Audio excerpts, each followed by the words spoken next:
depuis ce matin, comme chacun d'entre nous, comme tous les Lillois, me remonte les souvenirs de ce que nous avons vécu ensemble, et encore ces derniers jours, les dernières conversations, où jusqu'au bout, Pierre Mauroy voulait savoir ce qu'allait faire le président de la République sur tel ou tel sujet, comment allait le Parti Socialiste, si on avait avancé dans tel quartier de la ville. Voilà, c'était lui toujours là, dans les engagements qui ont été ceux de sa vie. Je voudrais dire aussi, et je le vois depuis ce matin, où j'ai été évidemment en contact avec sa famille, avec les autorités, mais aussi avec des Lillois. Je crois qu'aujourd'hui, tous les Lillois, et je peux dire aussi sans doute beaucoup d'hommes et de femmes de la communauté urbaine sont en deuil, ils ont l'impression d'avoir perdu quelqu'un de proche, quelqu'un de leur famille. Et je le dis d'autant plus que Pierre Mauroy était pourtant quelqu'un qui imprégnait et donnait une certaine solennité à sa présence. Mais je crois que chacun ressentait pour lui beaucoup d'affection. En tout cas, c'est ce que nous ont dit tous les Lillois que nous avons rencontrés depuis ce matin. Je crois qu'on peut dire que les Lillois ont Pierre Mauroy dans leur cœur, que tous les Lillois ont Pierre Mauroy dans leur cœur. Ça a été un formidable maire de Lille. Je lui ai rendu hommage au mois de janvier lorsqu'il a quitté l'ensemble de ses fonctions. Et je lui ai dit, et je crois que c'est réel, qu'il est un géant ici, dans notre ville, dans notre région. Et nous aimons bien d'ailleurs l'appeler ainsi. Je crois que tout le monde sait que l'attachement qu'il avait pour la ville, à qui il a tant donné et qui lui a aussi beaucoup donné, il le disait d'ailleurs souvent, la ville aujourd'hui elle porte, vous le savez, son empreinte. Il l'a fait passer d'une ville en difficulté, dans une région en difficulté, à une ville totalement dans le XXIe siècle, je crois qu'on peut le dire. Chacun se souvient du TGV, il s'est bagarré comme il savait se bagarrer pour pouvoir obtenir qu'il passe au cœur de la ville, de sa fameuse aussi turbine tertiaire, Euralil, qui était tant critiquée et qui a permis de changer totalement l'image économique de la ville. Mais on peut aussi parler de la renaissance du Vieux-Lille et du centre de la ville qu'il a entraîné. Et comme toujours, je dirais, pour lui, il liait à la fois un volontarisme, une vision et la volonté de l'action et du changement. Ce n'est pas un homme qui avait une vision théorique, qui annonçait chaque jour des grandes idées. Non, les grandes idées ne l'intéressaient que parce qu'il était en capacité de les mettre effectivement en pratique.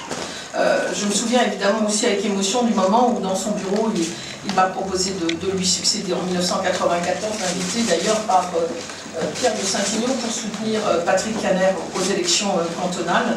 Et je l'ai dit à chaque fois, et je le redis encore aujourd'hui, c'est toujours avec beaucoup d'émotion, mais aussi de sincérité que j'ai toujours dit que je mettais mes pas dans les siens, ces grands pas, ces grands pieds, comme je vais dire, et il y a de l'espace et on sait qu'on peut avancer.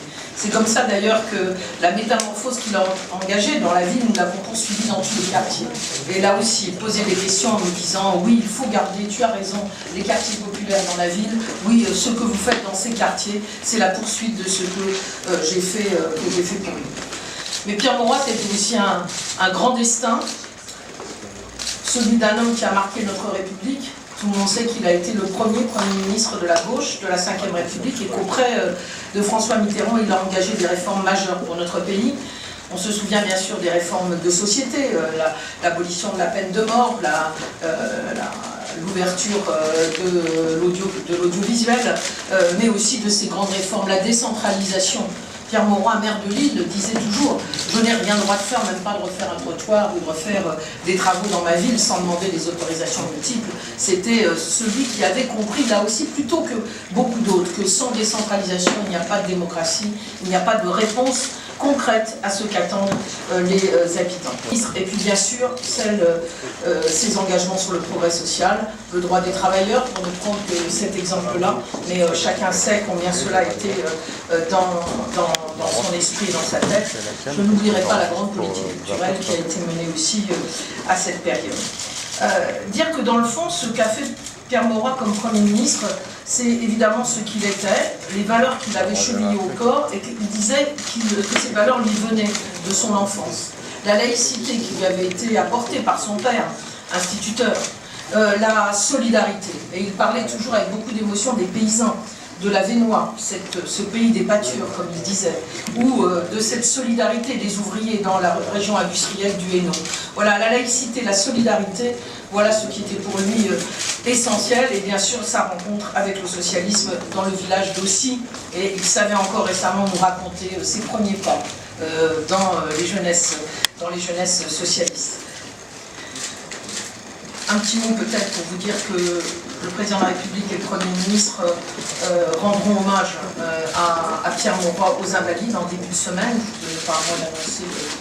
Et ensuite, le corps de Pierre Mauroy reviendra ici. Vous avez vu que nous avons mis des livres d'or dès aujourd'hui. La mairie va rester ouverte d'ailleurs pendant tout le week-end. Et nous mettrons aussi des livres d'or dans les mairies de quartier pour que les Lillois puissent lui rendre hommage.